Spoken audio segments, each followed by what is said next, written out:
Hey everybody, welcome back to the channel, Sabaton Army. I got another good one for you tonight. I got many requests for this song. I'm finally getting around to it. This is The Last Dying Breath. This has been requested by Lionel Lines, Guillermo Susan, Zarko Rangelov, and let's see, Dan Dybus also requested this. Many others have requested, but those are the ones who actually got put on the list as they were doing their requests. So shout out to y'all. Here we go. We're going to be jumping into Last Dying Breath by Sabaton. I don't know much about this song. I believe it's off the Heroes album. I'm not sure, but everything I've heard off the Heroes album has been pretty great so far. I've got we're going to watch the Sabaton official lyric video. Then we're going to watch a live performance. It was recorded off of a fan's phone in the audience, so, that's the best quality I could find. There wasn't an official Sabaton live.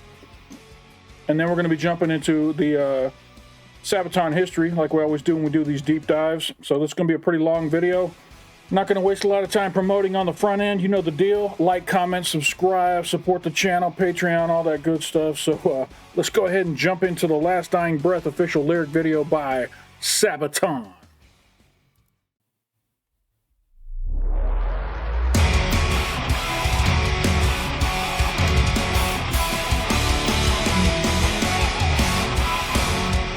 I guess it came off The Last Stand, not the Heroes album.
This almost reminds me of the 40-1 song about Poland, how, they were overwhelmed by the enemy and they fought to their last dying breath to defend Poland, but eventually were overrun. It kind of sounds like what's going on here with the Serbians.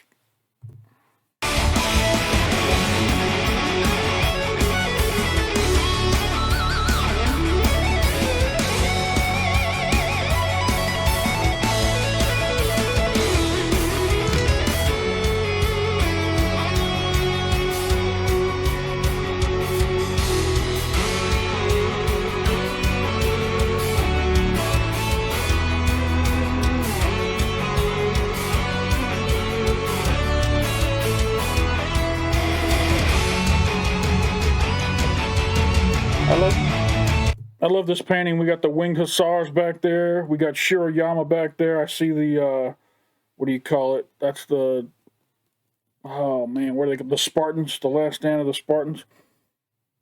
It's a really great painting. I'd love to have this in my home.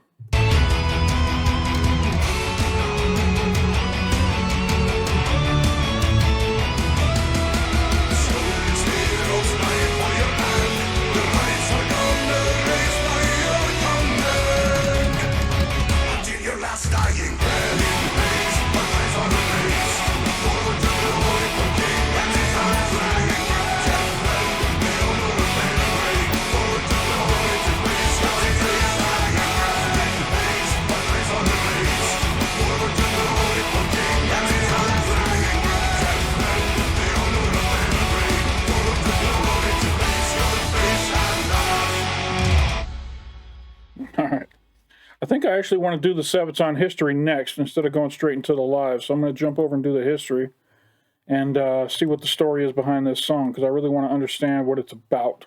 And then we'll finish up the video with the live performance in Belgrade. So shout out to Indy Nidell, and it looks like Par's on this one as well. This is Last Dying Breath, The Defense of Belgrade, Sabaton History number 5. This was one of the first ones they did. So we get to see when they weren't spit and polish yet. We'll get and see how they did it back in the day. Let's go ahead and jump into this video. I'm Indy Nidell. I'm Per from Sabaton, and this is Sabaton History.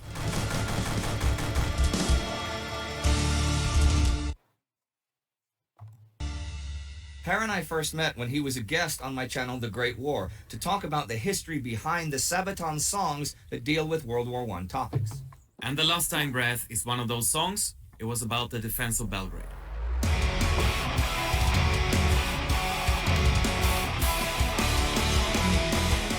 When the First World War began, the might of the Imperial Austro-Hungarian army descended on Little Serbia. That didn't work out so well for the giant. And our song, The Last Dying Breath, was inspired by a legendary speech.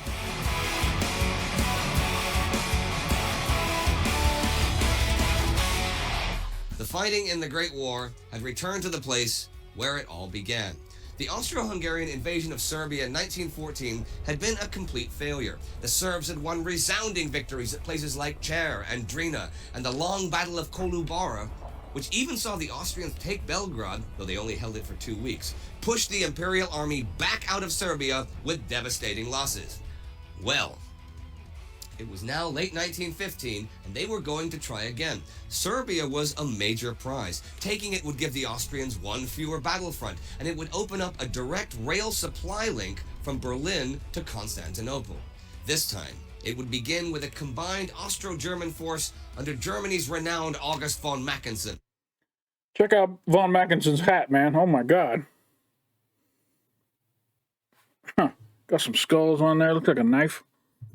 He planned to attack Serbia at multiple points on its northern front, while secret negotiations were proceeding with the Bulgarian government about joining the war and then also the Serbian invasion from the east. His plan was simple. The newly reorganized Austro-Hungarian Third Army was to cross the Danube and the Sava west of Belgrade and take the high ground south of the Serbian capital. This would not only isolate the city, but also bind as many Serbian troops to it as possible. Mackensen well knew the importance of the White City for the honor and prestige of the Serbian people. At the same time, his 11th German Army under Max von Gallwitz would cross the Danube to the east of Belgrade and push further inward into the Morava Valley, threatening the main Serbian forces outside the capital and the city itself from the other side.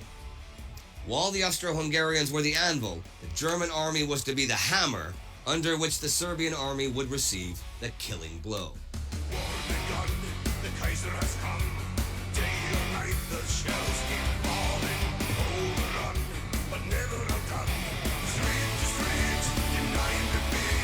But you know, the Serbs had time to prepare.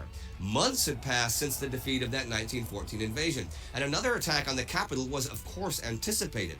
Both the Danube and the Sava were major obstacles, and the Serbs readied their defenses.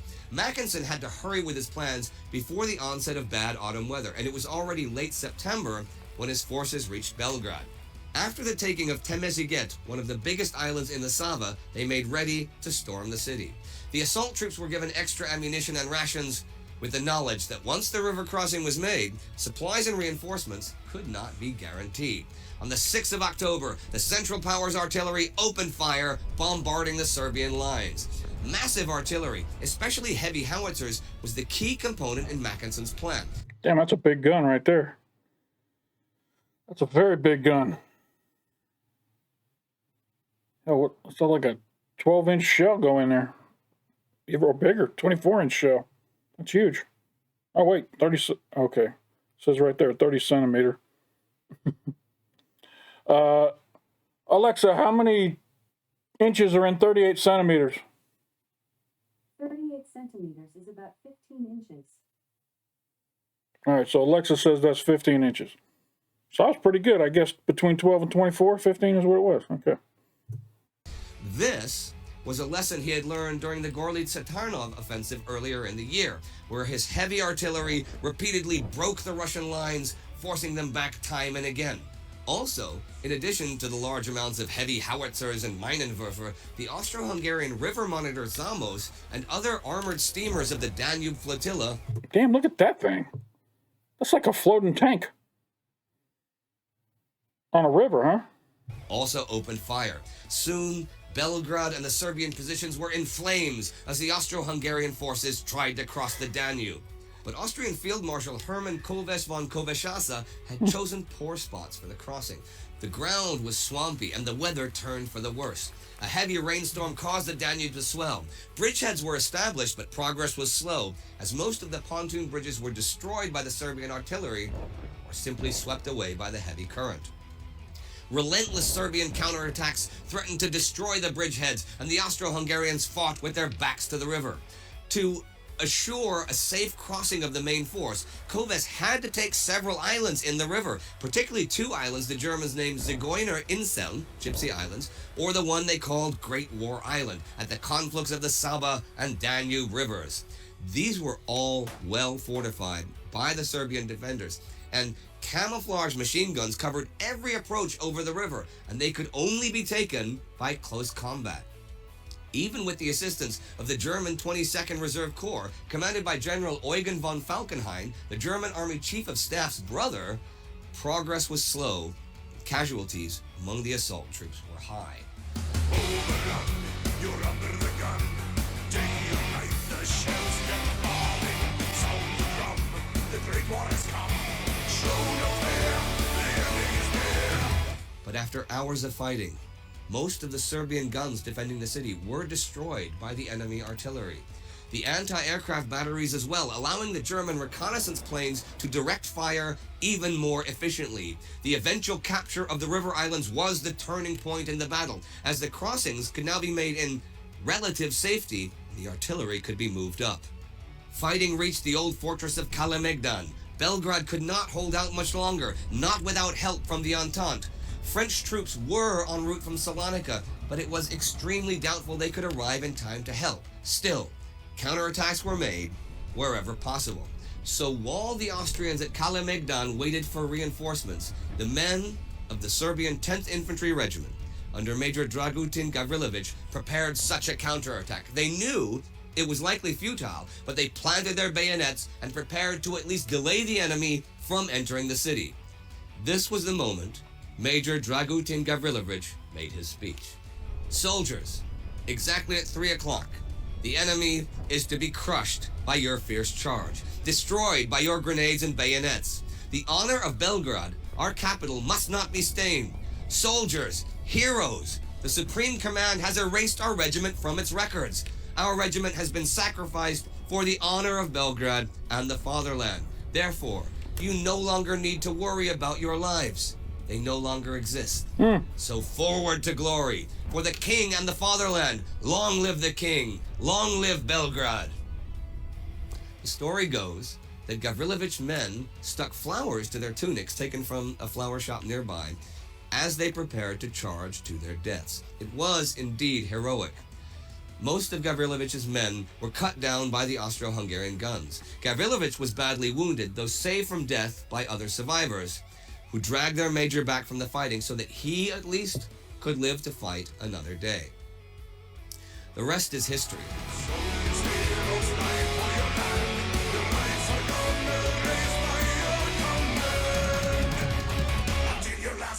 On October 9th, Mackensen reported the fall of Belgrade. The relief force from Salonika never made it to the Serbs in time. Bulgaria declared war on Serbia October 14th, and the Austro-German-Bulgarian invasion brought victory to the Central Powers weeks later.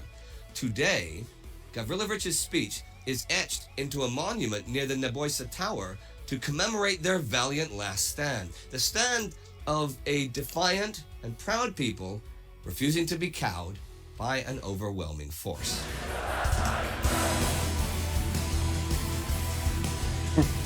Yeah, I think this is the vibe of the live we're getting ready to watch here in a minute.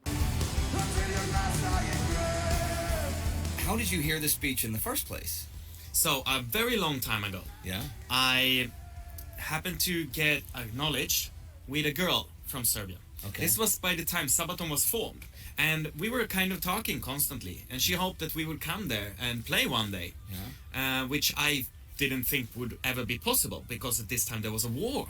And in 2007, we come to Serbia for the first time. Yeah. And I meet with her. Yeah. She shows me around, takes me to the fortress, and tells stories about Belgrade's history. Okay. This was the first time I heard about Mayor Gavrilovic and the speech and the defense of Belgrade. Speech was all I needed to be inspired to write a song. So this song we've only performed once. We played in Serbia, in Belgrade, and as a special treat, we had the speech pre-recorded by a famous Serbian actor. And it was magic for us to hear, because all the people in the crowd, they could scream along to They knew these words. they knew the whole thing. They knew Yeah. the words by heart. Yeah. And we were standing backstage and listening to this, and we were full of tears just Yeah. before we're gonna play the song, because we Wow. knew how much this speech, this history meant for the people out there. And when we walk out there to play the song, this was one of the absolute highlights of our entire career playing a show. Wow. And ladies and gentlemen, Last Dying Breath. Vi nemate više da se brinete za živote vaše. Oni više ne postoje. Zato napred u slavu za kralja i otadžbinu. Živeo kralj! Živeo Beograd! And that was Last Dying Breath, See you next time. here on Sabaton History.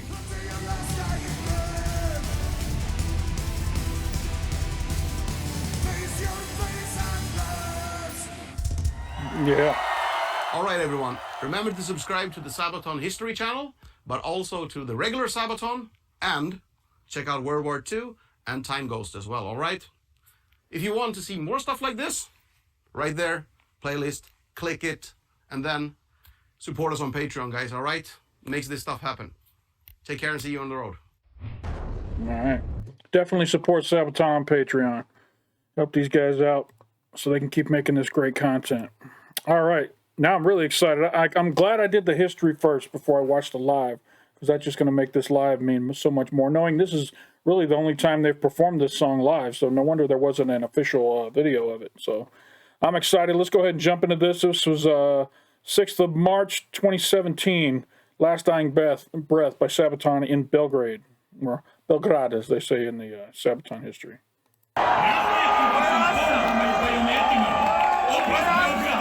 Naše prijestolnice ima da bude sveta.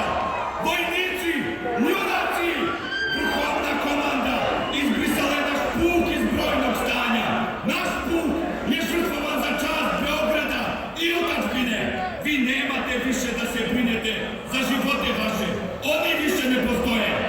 Zato napred u slavu za kralja i otadžbinu. Živeo kralj! Živeo Beograd!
Yeah!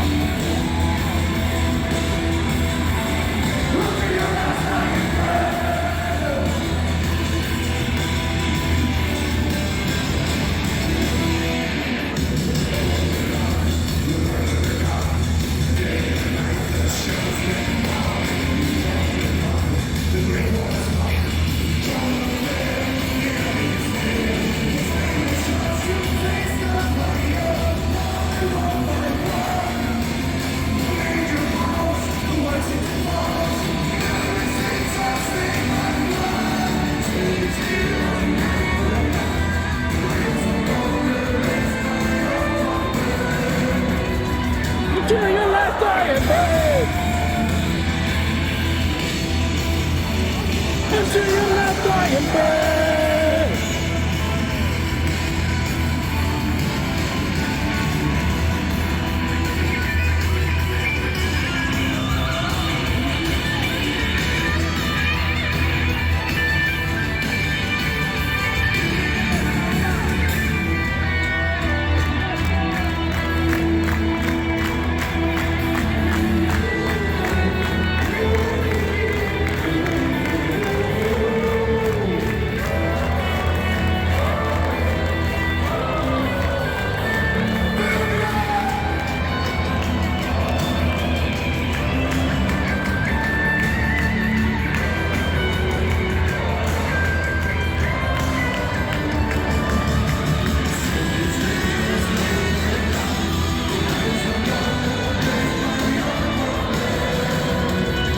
Until your last dying breath.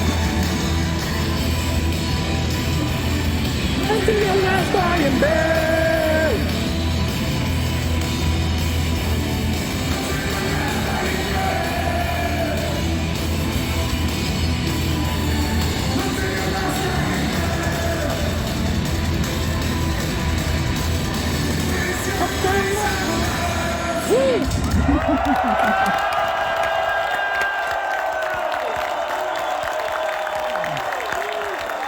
Outstanding. Outstanding.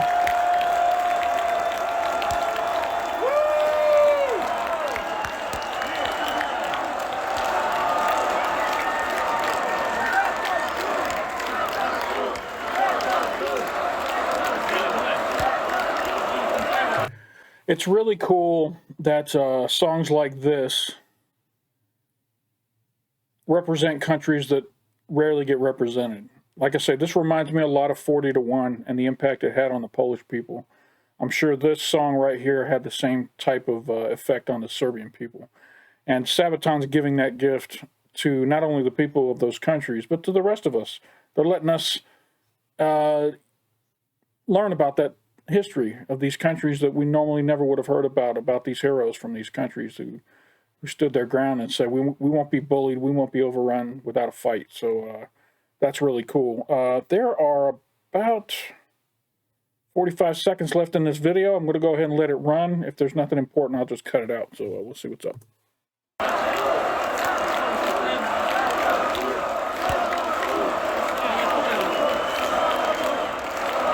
my friends, I don't know what to say. First of all, 10th anniversary for us in Serbia. And you know what, the most impressive thing, we've been playing for 18 years. Over 1,000 concerts in 50 different countries all over the world. And I can tell you, to have a reaction and an atmosphere like this on a Monday, I don't think I've ever seen something like this.